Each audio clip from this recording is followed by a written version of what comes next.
Hello everyone, ગયા લેક્ચરમાં આપણે ન્યુક્લિયોટાઇડ સુધીની વાત કરી હતી.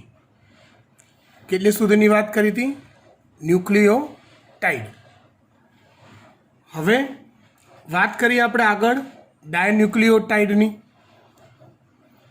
ડાયન્યુક્લિયોટાઇડ મતલબ કે ન્યુક્લિયોટાઇડના બે અણુઓ એકબીજા સાથે જોડાઈને બનતી રચના. ન્યુક્લિયોટાઇડના બે અણુઓ એકબીજા સાથે ફોસ્ફોડાયએસ્ટર બંધથી જોડાતા બનતી રચનાને ડાયન્યુક્લિયોટાઇડ કહે છે. ન્યુક્લિયોટાઇડના બે અણુઓ એકબીજા સાથે કયા બંધથી જોડાય છે? ફોસ્ફોડાયએસ્ટર બંધથી. જેમ કાર્બોહાઈડ્રેટમાં બે મોનોસેકેરાઇડ કયા બંધથી જોડાતા હતા? બોલો બોલો, કયા બંધથી જોડાતા હતા? ગ્લાયકોસિડિક બંધથી. લિપિડમાં આવે એસ્ટર બંધ. એવી રીતે પ્રોટીનમાં બે એમિનો એસિડ એકબીજા સાથે જોડાય, પેપ્ટાઇડ બંધ. એવી રીતે અહીંયા ન્યુક્લિયોટાઇડના બે અણુઓ એકબીજા સાથે કયા બંધથી જોડાય? ફોસ્ફોડાયએસ્ટર બંધથી જોડાય. આ ફોસ્ફોડાયએસ્ટર બંધમાં એક ન્યુક્લિયોટાઇડનો ત્રીજા નંબરના કાર્બન પરનો OH, આ એક ન્યુક્લિયોટાઇડ છે.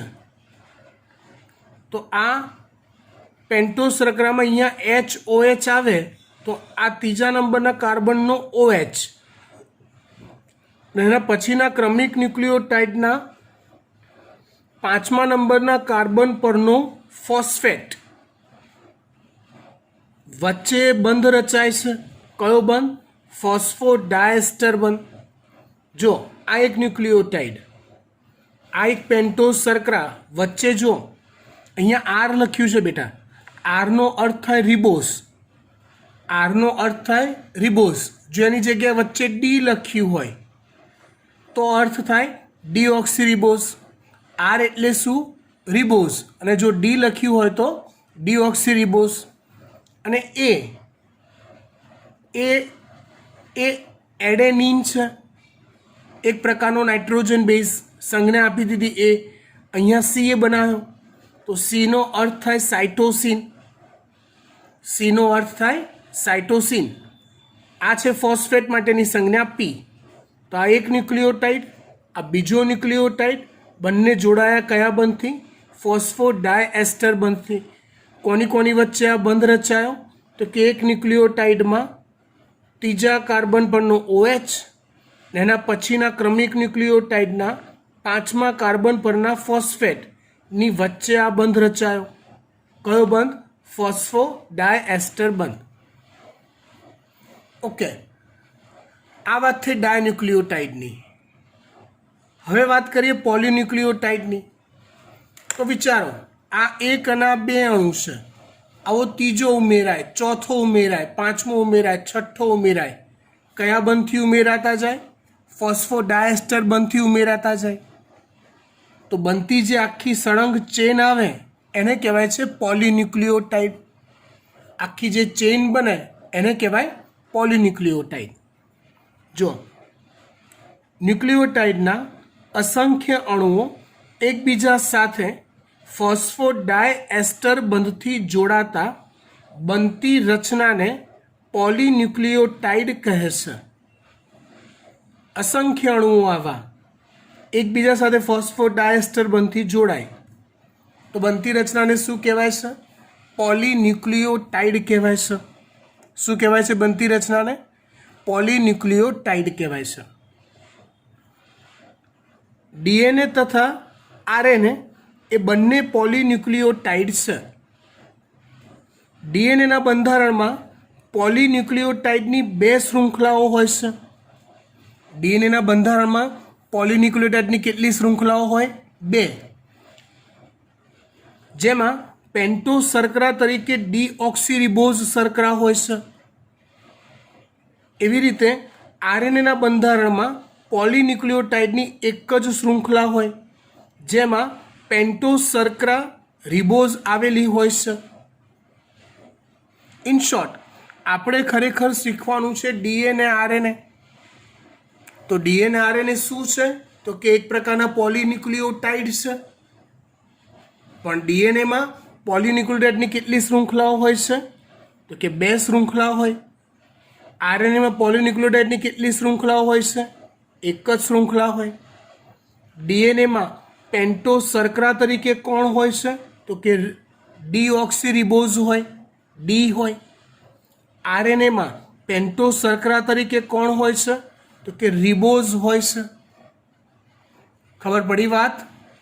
ડન. હવે ડીએનએમાં યુરેસિલ નામનો નાઇટ્રોજન બેઝનો અભાવ હોય છે. જો નાઇટ્રોજન બેઝના પ્રકાર કેટલા? તો કે 5: adenine, guanine, cytosine, thymine, uracil. Adenine, guanine, cytosine, thymine, uracil. તો ડીએનએમાં એ પૈકી યુરેસિલ હોતો નથી, જ્યારે આરએનએમાં એ પૈકી થાઇમિન હોતો નથી.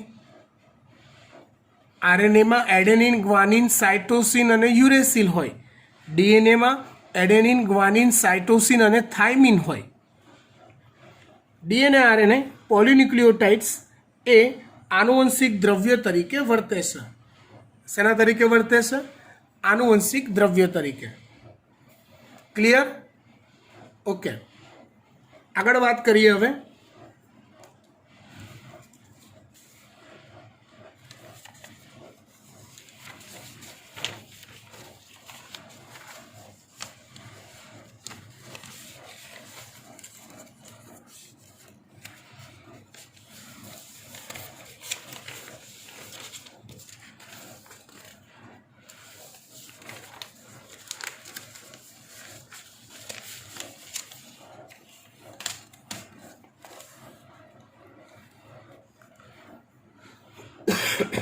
નવો ટોપિક કે જે ચોપડીમાં આપેલો છે ટાઇટલ, એટલે ખરેખર મારે ચોપડીનો આ ટોપિક સમજાવવાનો છે, ન્યુક્લિક એસિડ. પણ એની અંદર તમને પૂરેપૂરી ખબર પડે એના માટે આપણે આટલી આગળની બધી જફામારી કરી હતી. નાઇટ્રોજન બેઝના પ્રકાર સમજ્યા, ન્યુક્લિયોસાઇડ બનાવ્યું, ન્યુક્લિયોટાઇડ બનાવ્યું, ડાયન્યુક્લિયોટાઇડ, ધેન પોલીન્યુક્લિયોટાઇડ. જોડાણ કરતો બંધ કયો? ફોસ્ફોડાયસ્ટર બંધ. ઓકે, સમજીએ. ન્યુક્લિક એસિડ તો કે કોઈ પણ જીવંત પેશીના એસિડ અદ્રાવ્ય ભાગમાં જોવા મળતો એક પ્રકારનો બૃહદ અણુ ન્યુક્લિક એસિડ છે. જો ઈસવીસન પૂર્વે ચેપ્ટરની જ્યારે શરૂઆત કરી હતી ત્યારે યાદ છે, જૈવિક અણુઓનું રાસાયણિક પૃથ્થકરણ શીખ્યા હતા. યાદ આવે છે? એમાં યાદ કરો, પેલું ટ્રાયક્લોરો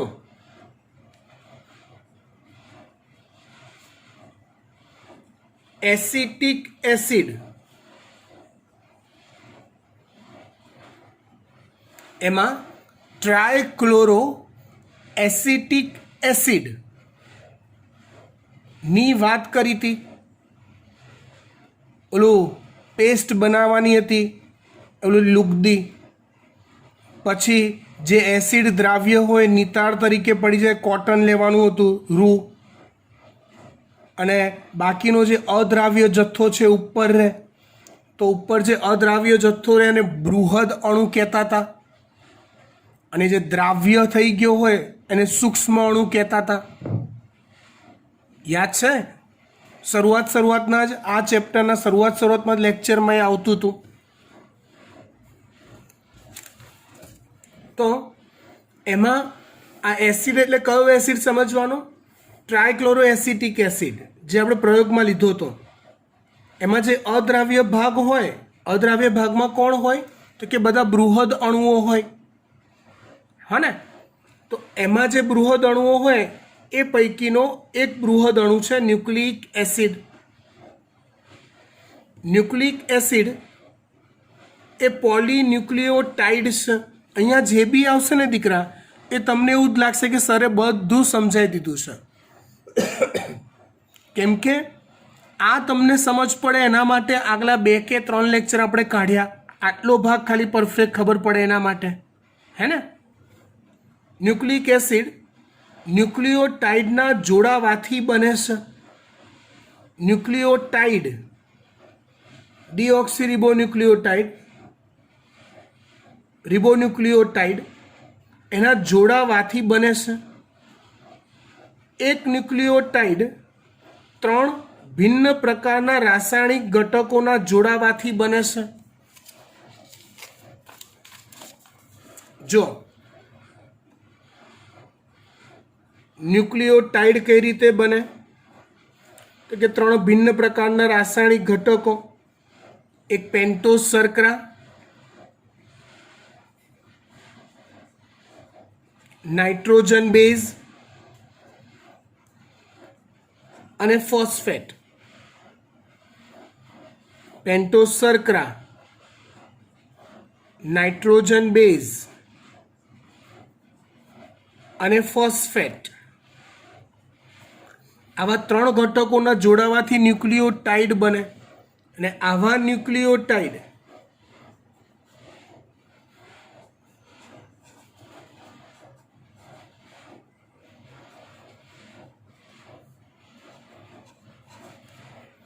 ના જોડાવાથી પોલીન્યુક્લિયોટાઇડ બને.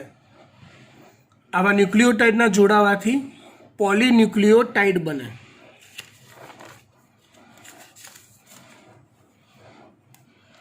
ફરીવાર બીજો મુદ્દો, ન્યુક્લિક એસિડ એ ન્યુક્લિયોટાઇડના જોડાવાથી બને છે. એક ન્યુક્લિયોટાઇડ 3 ભિન્ન પ્રકારના રાસાયણિક ઘટકોના જોડાવાથી બને છે, જેમાં પ્રથમ ઘટક તરીકે વિષમ ચક્રીય સંયોજન એટલે કે નાઇટ્રોજન બેઝ હોય છે. પ્રથમ ઘટક તરીકે વિષમ ચક્રીય સંયોજન નાઇટ્રોજન બેઝ હોય છે. બીજા ઘટક તરીકે મોનોસેકેરાઇડ હોય, પણ એ મોનોસેકેરાઇડમાં કોણ હોય? પેન્ટોઝ શર્કરા, રિબોઝ કે ડીઓક્સીરિબોઝ હોય. એટલે બીજા ઘટક તરીકે પેન્ટોઝ શર્કરા હોય. પ્રથમ ઘટક તરીકે નાઇટ્રોજન બેઝ, બીજા ઘટક તરીકે શું હોય? પેન્ટોઝ શર્કરા. અને ત્રીજા ઘટક તરીકે ફોસ્ફોરિક એસિડ અથવા ફોસ્ફેટ હોય. ત્રીજો ઘટક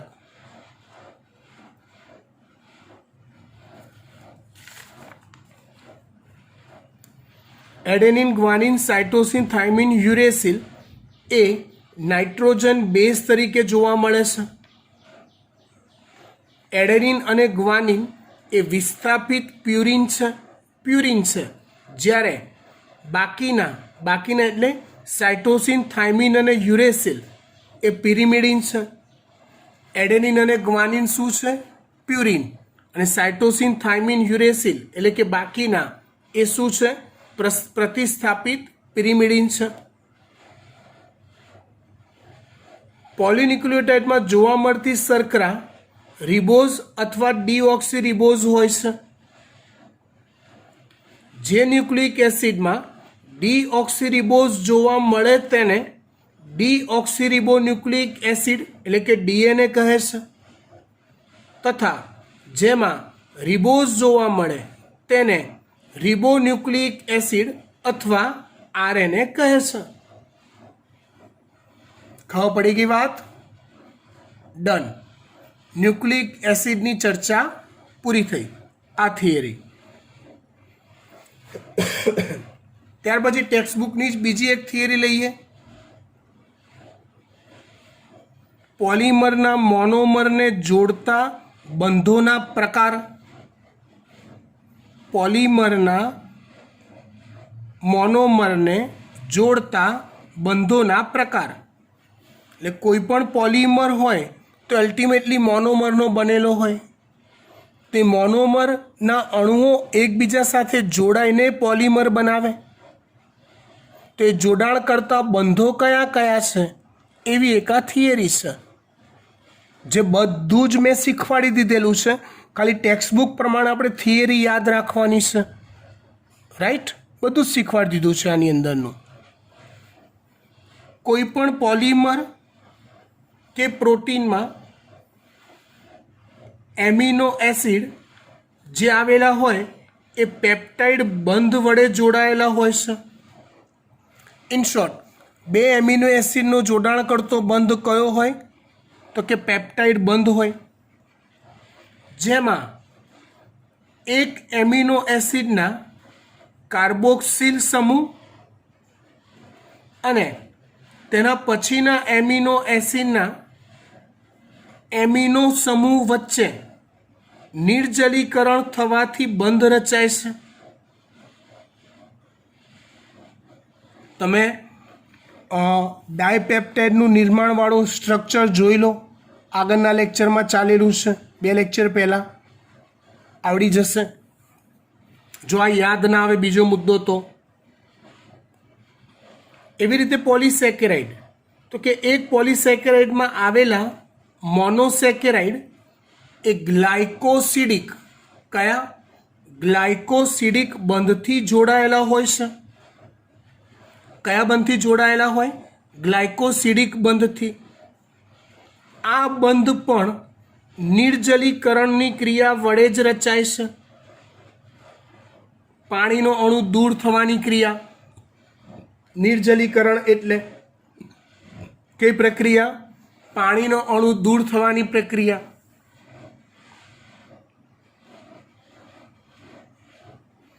આ બંધ પાસેના બે મોનોસેકેરાઇડ્સના કાર્બન પરમાણુઓ વચ્ચે રચાય છે. આ બંધ પાસેના બે મોનોસેકેરાઇડ્સના કાર્બન પરમાણુઓ વચ્ચે રચાય છે. કયો બંધ? ગ્લાયકોસિડિક બંધ.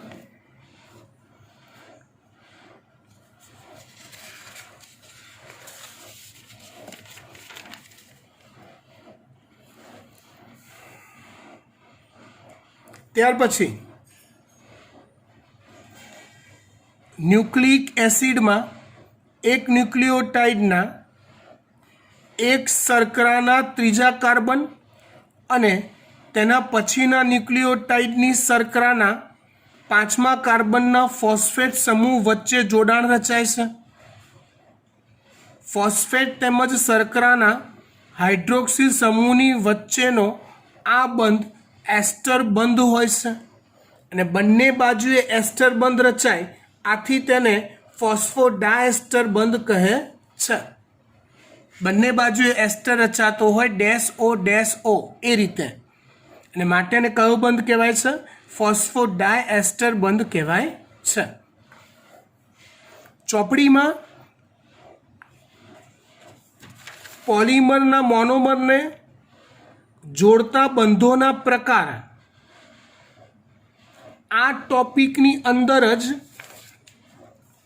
આ થિયરી મર્જ કરીને આપી દીધેલી છે. પણ ખરેખર થિયરી અલગ છે. શું? તો કે ડીએનએની રચના સમજાવતું મોડલ. ખરેખર આ થિયરી અલગ છે. કઈ? તો કે ડીએનએની રચના સમજાવતું મોડલ.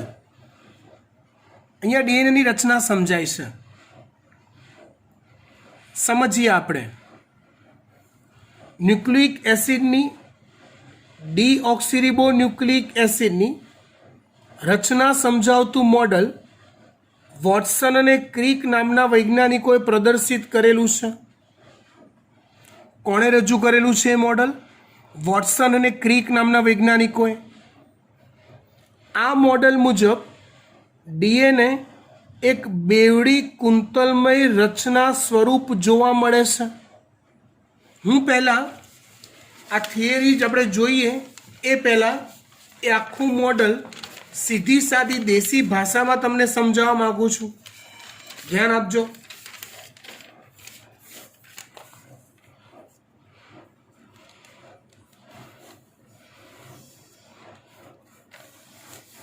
જો ડીએનએના બંધારણમાં પોલીન્યુક્લિયોટાઇડની 2 શૃંખલાઓ હોય. કેટલી શૃંખલાઓ હોય? 2. ધારો કે આ એવી પોલીન્યુક્લિયોટાઇડની એક શૃંખલા છે, આ એની બીજી શૃંખલા છે.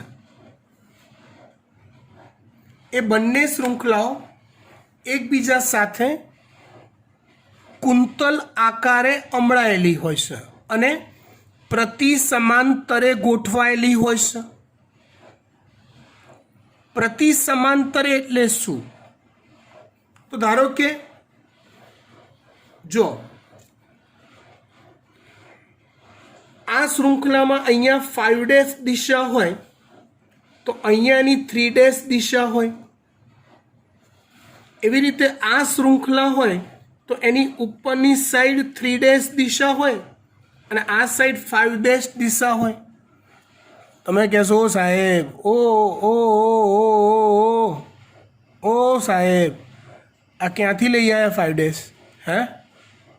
આ 3' ક્યાંથી લઈ આવ્યા વળી?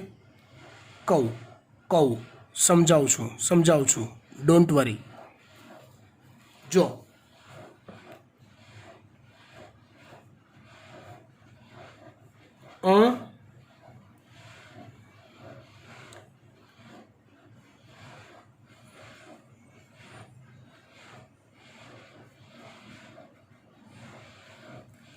આ એક ન્યુક્લિયોટાઇડ પેન્ટોસર્કરા ડીઓક્સીરીબોઝ છે, એટલે હું ડીએનએ દોરી રહ્યો છું એવું કહેવાય.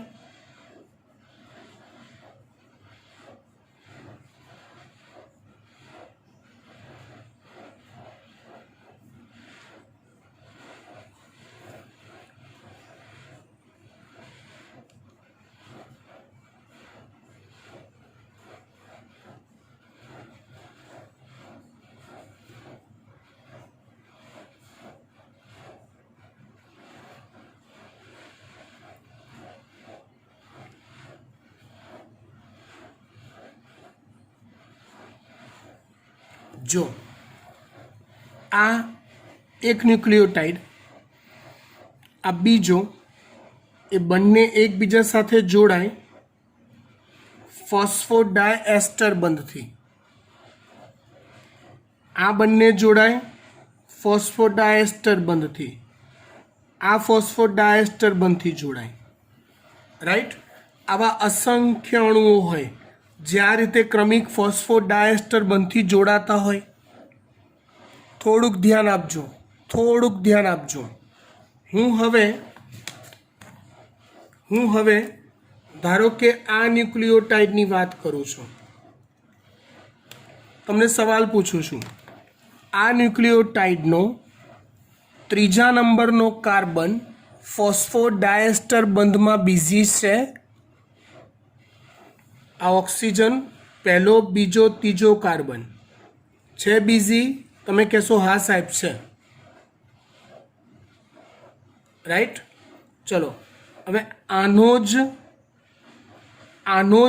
5મા નંબરનો કાર્બન શું ફોસ્ફોડાયએસ્ટર બંધમાં બીઝી છે?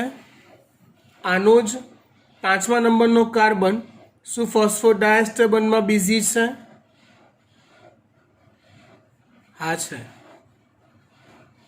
હા છે બીઝી છે.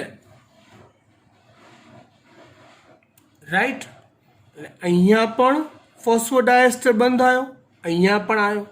ચલો એવી રીતે હું આ ન્યુક્લિયોટાઇડની વાત કરું તો એના 3જા નંબરનો કાર્બન ફોસ્ફોડાયએસ્ટર બંધમાં બીઝી છે. આનો 5મા નંબરનો કાર્બન ફોસ્ફોડાયએસ્ટર બંધમાં બીઝી છે. હા છે. એમ દરેકે દરેક ન્યુક્લિયોટાઇડના 3જા નંબરના કાર્બન અને 5મા નંબરના કાર્બન એ ફોસ્ફોડાયએસ્ટર બંધમાં બીઝી રહેશે જ.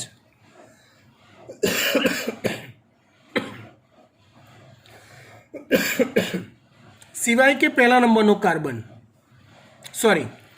નંબરનો ન્યુક્લિયોટાઇડ, એમાં તમે સમજો 5મા નંબરનો કાર્બનનો ફોસ્ફેટ ફ્રી હશે. હા કે ના? ધારો કે અહીંથી શૃંખલા શરૂ થતી હોય તો એના 5મા નંબરનો કાર્બનનો ફોસ્ફેટ એ ફોસ્ફોડાયસ્ટર બંધમાં નહીં સંકળાય. એવી રીતે આખી ચેન પૂરી થાય તો છેલ્લે જે ન્યુક્લિયોટાઇડ હશે એમાં ત્રીજા નંબરનો કાર્બન ફોસ્ફોડાયસ્ટર બંધમાં નહીં સંકળાય. હા કે ના? હા. તો આ શૃંખલા જે દિશામાં ગોઠવાઈ છે એ દિશાને 5' to 3' આવી દિશા કહેવાય. અહીંયા પાંચમો ફ્રી છે, પાંચમો છેલ્લે હશે ત્યાં ત્રીજો ફ્રી હશે, ત્રીજા નંબરનો કાર્બન, માટે આ શૃંખલા 5' to 3' કહેવાય. ડીએનએના બંધારણમાં આવી પોલીન્યુક્લિયોટાઇડની બે શૃંખલાઓ હોય છે. કેટલી શૃંખલાઓ હોય છે? બે. આ એક શૃંખલા આવી તો બીજી આવી રીતે ગોઠવાય છે. પહેલી શૃંખલા 5' to 3' ગોઠવાય આ રીતે, તો બીજી શૃંખલા ઊંધી દિશામાં ગોઠવાય છે આમ 3' 5' આ રીતે. કઈ રીતે? તો આ રીતે જુઓ.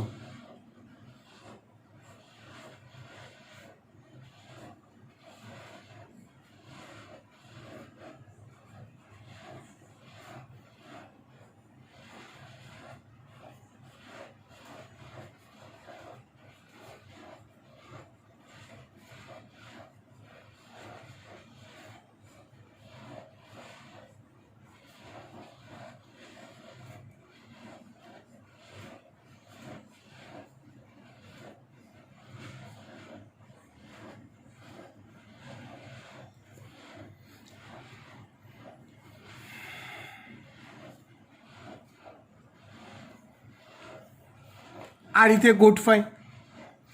ફોસ્ફોડાયસ્ટર બંધ આ રીતે આવે આમ. એટલે આ તરફ તમે જોવા જાઓ તો આ શૃંખલાઓમાં અહીંયા પાંચમા નંબરનો કાર્બન ફ્રી હશે એટલે 5' ને ઉપર ત્રીજા નંબરનો કાર્બન ફ્રી હશે આ એટલે આ 3' એટલે આ 5' to 3' આમ થશે. ખબર પડી વાત? હા. એટલે આ રીતે ગોઠવાય. એટલે શું થાય? બંને શૃંખલાઓમાં બંનેના જે નાઇટ્રોજન બેઝ છે એ એકબીજાની સામસામે ગોઠવાય. એટલે બંને શૃંખલાઓ જો આ એક શૃંખલા છે, આ બીજી શૃંખલા છે, તો બંને એકબીજાની સમાંતરે ગોઠવાય છે પણ વિરુદ્ધ દિશામાં ગોઠવાય છે આ રીતે. મારો હાથ વળશે નહીં પણ આ હાથને ઊંધો ધારી લો એટલે આની આંગળીઓ આ તરફ છે એ રીતે ધારો. એટલે બંનેનો જે મુખ્ય આધાર છે ને એ પેન્ટોઝ શર્કરા ફોસ્ફેટ આ રીતે આવશે. પણ બંને ગોઠવાશે વિરુદ્ધ દિશામાં 5' 3' 5' અને બંનેના નાઇટ્રોજન બેઝ એકબીજાની સામસામે ગોઠવાતા હશે પણ એ નાઇટ્રોજન બેઝ એકબીજાના પૂરક હોય છે. પૂરક એટલે જો એડેનિન હોય ને તો ફરજિયાત એની સામે ગોઠવાતો નાઇટ્રોજન બેઝ થાઇમિન જ હોય. ગ્વાનિન હોય તો ફરજિયાત સામે ગોઠવાતો નાઇટ્રોજન બેઝ સાઇટોસિન જ હોય. એડેનિન હોય તો થાઇમિન અને ગ્વાનિન હોય તો સાઇટોસિન. એ હોય તો સામે થાઇમિન, ગ્વાનિન હોય તો સાઇટોસિન, થાઇમિન હોય તો એડેનિન, સાઇટોસિન હોય તો ગ્વાનિન. આ રીતે જ ગોઠવાય. હવે આ જે એડેનિન અને થાઇમિન સામસામે ગોઠવાય ને એ બે નબળા હાઇડ્રોજન બંધથી જોડાય. શેનાથી જોડાય? બે નિર્બળ હાઇડ્રોજન બંધથી જોડાય. અને એવી રીતે ગ્વાનિનથી સાઇટોસિન એ ત્રણ નિર્બળ હાઇડ્રોજન બંધથી જોડાય. એ સાથે ટી હોય સામે તો હવે બે નબળા બંધથી જોડાય, જી સાથે સી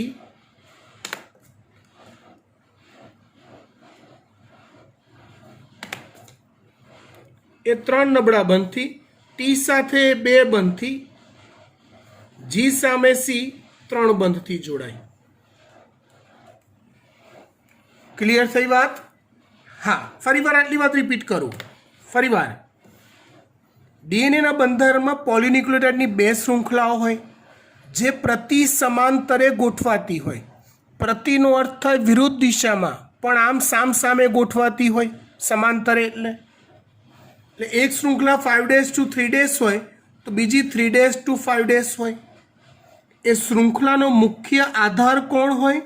તો કે પેન્ટોઝ શર્કરા અને ફોસ્ફેટ હોય.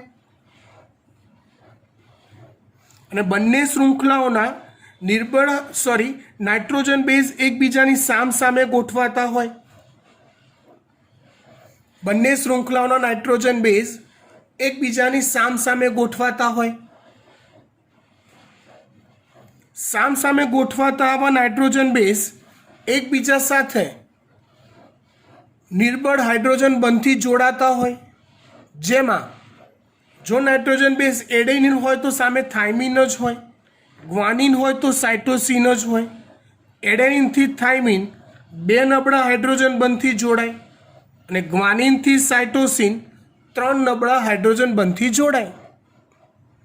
એડેનિનથી થાઇમિન બે નબળા હાઇડ્રોજન બંધ અને ગ્વાનિનથી સાઇટોસિન ત્રણ નબળા હાઇડ્રોજન બંધથી જોડાય. બરાબર? અને આવી રીતે આ શૃંખલા આ રીતે નિર્બળ હાઇડ્રોજન બંધના જોડાણ હોય સામસામેના. એટલે તમે જોવા જાઓ તો રચના સીડી જેવી લાગે, નિસરણી જેવી. આટલું ઓછું હોય તો આ પાછું એકબીજાથી આમ વળેલું હોય કુંતલ આકારે. આમ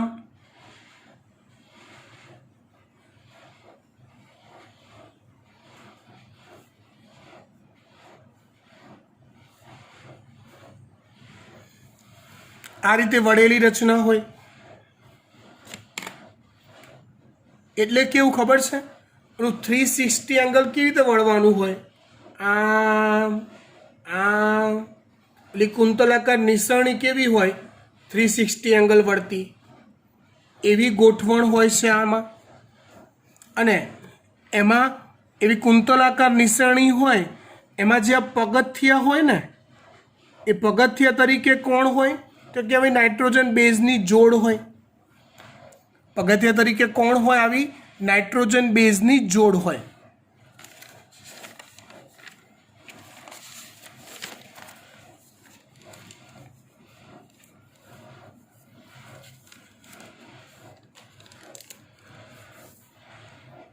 આવું આપણે એક ડીએનએ લઈએ.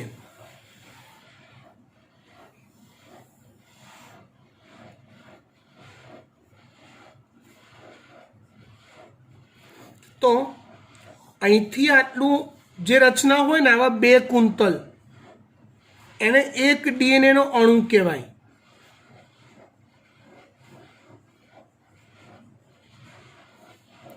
જેમાં ટોટલ 10 જોડ નાઇટ્રોજન બેઝ હોય સામસામેના.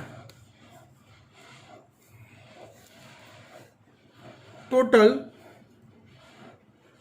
10 બેઝ પેર હોય.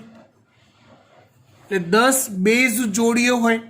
એ તો ટી, જી તો સી, એ રીતે ગોઠવાય ને નિર્બળ હાઇડ્રોજન બંધથી જોડાણ હોય.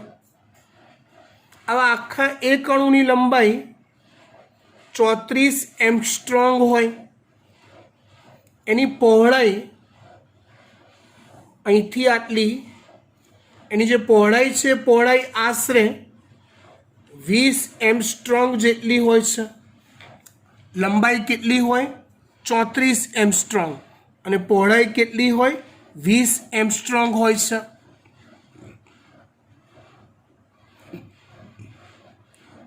આ બંને શૃંખલા કઈ રીતે ગોઠવાયેલી હશે?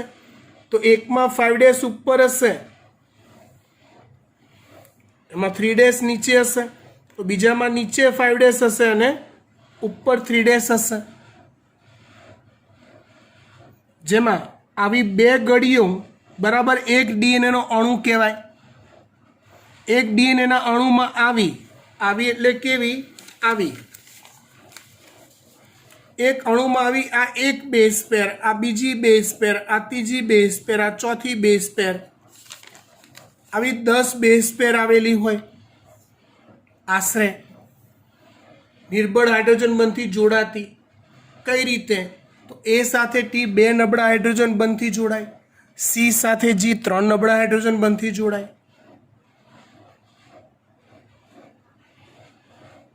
આખા એક અણુની લંબાઈ થાય 34 એમસ્ટ્રોંગ, એની પહોળાઈ થાય છે 20 એમસ્ટ્રોંગ. ઓકે, ચોપડીની થિયરી પર આવી જઈએ. હવે ફટફટ પતી જશે, ચિંતા ના કરો, બહુ ટાઈમ નહીં બગડે. ન્યુક્લિક એસિડની રચના સમજાવતું મોડલ વોટસન અને ક્રિક નામના વૈજ્ઞાનિકોએ પ્રદર્શિત કરેલ છે. આ મોડેલ મુજબ ડીએનએ એક બેવડી કુંતલમય રચના સ્વરૂપ હોય છે. બેવડી કુંતલ, બે પોલીન્યુક્લિયોટાઇડ શૃંખલા કુંતલ આકારે વળેલી. પોલીન્યુક્લિયોટાઇડની બે શૃંખલાઓ એકબીજાને પ્રતિ સમાંતર હોય છે. મતલબ 5' 3' 3' 5' અને પ્રતિ સમાંતર એટલે બંનેના નાઇટ્રોજન બેઝ સામ સામે ગોઠવાય એ રીતે.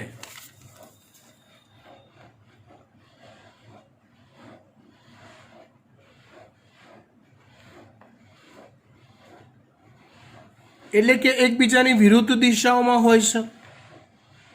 તેની મુખ્ય ધરી શર્કરા ફોસ્ફેટ શર્કરા શૃંખલાથી બનેલ હોય છે. એની મુખ્ય ધરી શર્કરા ફોસ્ફેટ શર્કરા ફોસ્ફેટ શર્કરા ફોસ્ફેટ ધરીથી બનેલ હોય છે.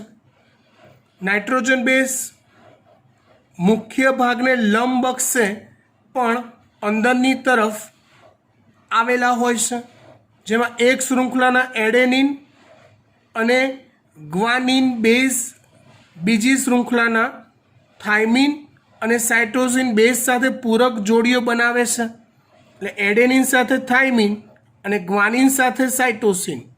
એક શૃંખલાના એડેનિન અને ગ્વાનિન હોય તો બીજી શૃંખલાના અનુક્રમે થાઇમિન અને સાઇટોસિન બેઝ સાથે પૂરક જોડીઓ બનાવે છે.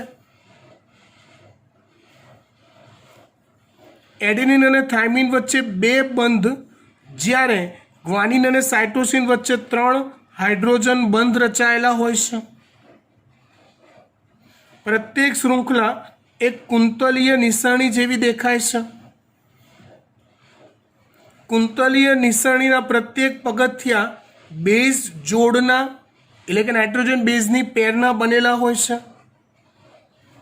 પ્રત્યેક પગથિયા બીજા પગથિયાથી 36° ખૂણે વળેલા હોય છે.